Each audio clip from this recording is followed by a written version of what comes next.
Հայաստանում այսօր սահմանադրականության իրավունքի գերակայության դեֆիցիտ կա, իսկ Հայաստանի ներկայիս սահմանադրությունն իշխանակենտրոն է, ոչ թե մարդակենտրոն։ Այս մասին այսօր ասաց Հայաստանի սահմանադրական դատարանի եւ նախագահին առընթեր սահմանադրական բարեփոխումների հանձնաժողովի նախագահ Գագիկ Հարությունյանը։ Առաջարկվող սահմանադրական բարեփոխումները ըստ Հարությունյանի այդ խնդիրները լուծելու եւ երկրում առկա ճգնաժամը հաղթահարելու նպատակ են հետապնդում։ Մարդը չպետք է մնա սահմանադրության լուսանցքում, իշխանությունն էլ չպետք է սահմանափակի մարդու իրավունքները, նկատում է դատարանի նախագահը։ Եվ նա ժամանակ խնդիր դրեց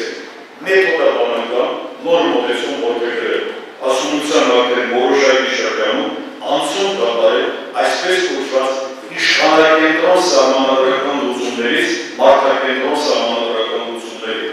Հարությունյանի կարծիքով իշխանակենտրոն սահմանադրության պարագայում, ինչպիսին Հայաստանի սահմանադրությունն է, իրավունքը լիարժեք չի երաշխավորվում, իրավական պետությունն էլ մնում է վերացական նպատակ, քանի դեռ երկրում չի հաստատվել մարդու իրավունքի գերակայություն։ Ասում է նա, շեշտելով, որ իրավունքի գերակայությունը տարբեր է օրենքի գերակայությունից։ Իրավական պետությունում իշխանությունը պետք է սահմանափակված լինի իրավունքով եւ ոչ թե իրավունքի իշխանության։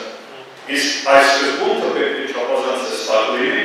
որոշակի ասված լինի, սահմանադրորեն ամրագրված լինի, ինստիտուցիոնալ երաշխիքներով ապահովված լինի, իրգացրելի լինի։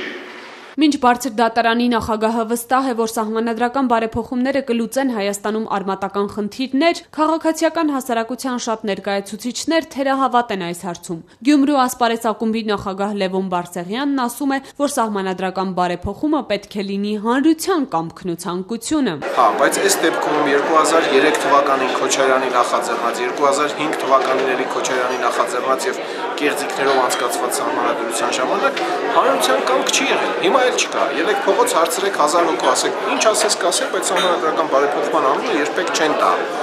Կոռուպցիայի վերացում, հանցագործ իշխանությունների հեռացում, իշխանության զարթման դադարեցում, սահմանադրության հարգում, բայց ոչ սահմանադրական բարեփոխումներ։ Ամենաիդեալական սահմանադրությունն անգամ թույլ չի տալու այս տեսակ ռեժիմների մարդկային կյանք բարեփոխել։ Սա իմ համոզմունքն է։ Այն բարեփոխումները, որ նախաձեռնել են իշխանությունները, լուրջ կասկածների տեղիք են տալիս, իսկ սահմանադրական բարեփոխումների հայեցակարգը շատ մշուշոտ է, ասում է Հելսինկյան կոմիտեի նախագահ Ավետիք Իշխանյանը։ Իշխող հանրապետական նոմենկլատուրայի կուսակցությունը մի կողմից ասում է, որ դերին երկար ժամանակ պետք է լինեն իշխանության, վստահաբար են ասում, եւ այդ վստահությունն ունի իր հիմքերը,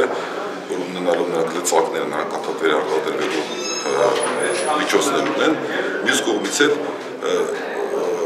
սահմանադրական բարեփոխումներ իբր իշխանությունների տարանջատման եւ ժողովրդավարության հաստատման։ Սրանք իրար հակասում են։ Սահմանադրական բարեփոխումներին նվիրված Ապելա ինստիտուտի եւ Բացահասարակության հիմնադրամի կազմակերպած կոնֆերանսի ներկա գիտնական Միրոսլավ Վիրզիկովսկին, ով եղել է Լեհաստանի սահմանադրական դատարանի դատավոր, ասում է, որ քաղաքական ճգնաժամը հաղթահարելու շատ այլ գործիքներ կան։ Իսկ եթե ճգնաժամը հաղթահարելու որևէ այլ եղանակ չի աշխատում, սահմանադրությունը փոփոխել պարտադիր է, բայց այդ բարեփոխումների նպատակը պետք է հետևյալը լինի։ If there is a temptation to amend the constitution, for me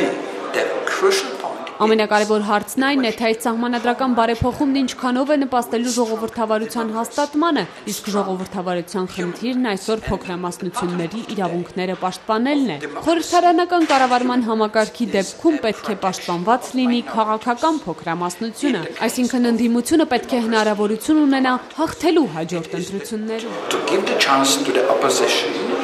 to win the next or over next parliamentary elections.